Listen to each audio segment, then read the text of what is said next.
Hello and welcome to Spotlight, a series where we catch up with all of our founders and learn what's happening with them. Today we have Vikram Sharma, the co-founder and CEO of Wi-Fi. Thank you, Vikram, for joining me. Thank you, Sandhya. It's great to see you. So I want to really go back in time, Vikram. Why did you start Wi-Fi? What was the problem you were trying to solve? Yeah, there were, I would say, two or three big problems, all amalgamated into one. Um, on one hand, India has 300 million blue collar workers. But on the other hand, the common problem which everybody in India faces or says, "Yaar, log nahi milte," like we can't find people, right? Which is the irony. So, so the challenge is we have these 300 million blue collar workers, but the skill base is very shallow. Very few have the skills required to do the job. So that's the first problem that I wanted to solve. And I have personally been, very passionate about this particular issue. I'm a manufacturing engineer by training. First 20 years of my career, I spent inside the factory and in factories around the world. And then at some point, I realized, look, the problems inside the factory have more or less been solved.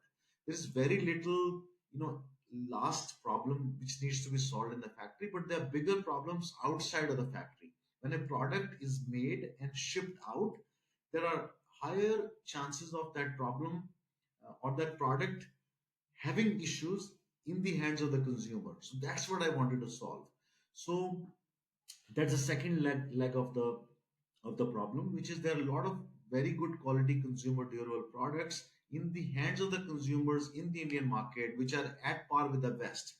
But as I mentioned earlier, the workers or the tradesmen available to fix them don't have the skills. So these are the two things we are trying to solve to make sure there are enough post purchase services of high quality available on demand to the consumers. Tell me, Vikram, about the last year. Maybe we can talk about many aspects of the business, and what you're doing is really exciting and you are solving a real problem.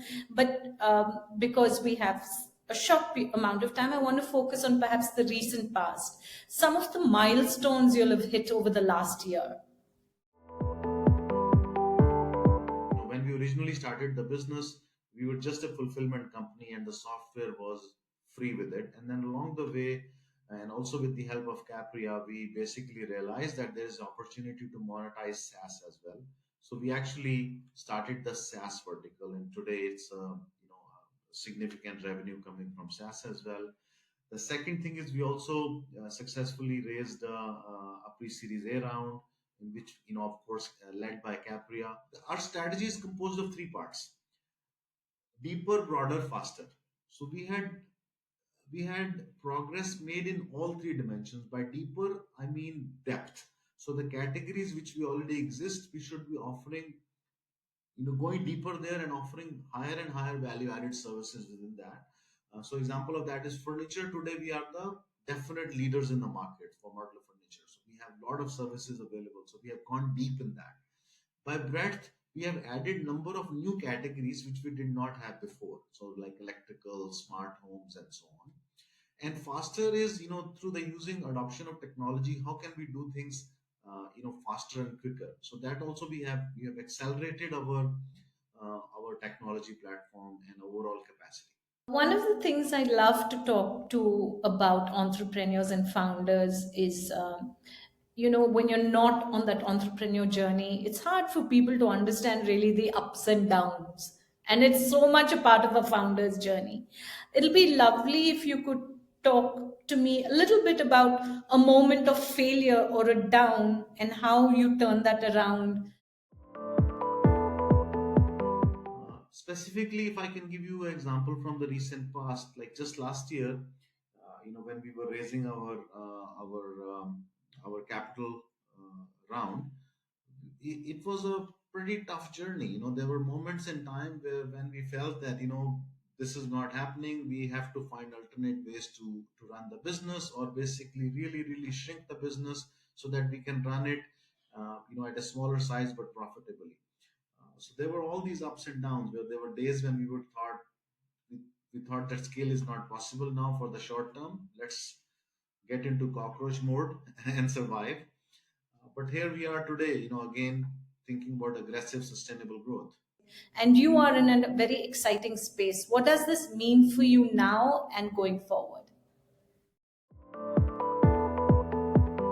We want to be have a customer base or a consumer base of 1 million homes.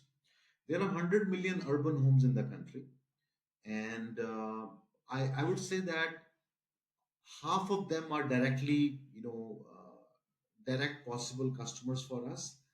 Um, Today we are serving about, or we have an installed base of about 200,000 homes. I want to reach 1 million homes in the next couple of years.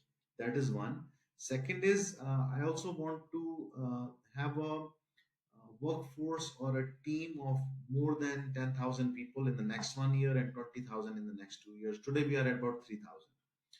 Um, and then, this is basically the quantitative facts, but qualitatively I want to be considered as the number one trusted, reliable brand for any kind of home improvement service or home maintenance service in India, for brands as well as consumers. Lovely. So may you continue to be a trusted brand.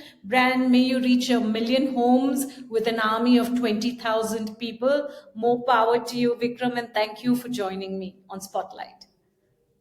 Thanks a lot, Sandhya. It's great conversation. Thank you for having me.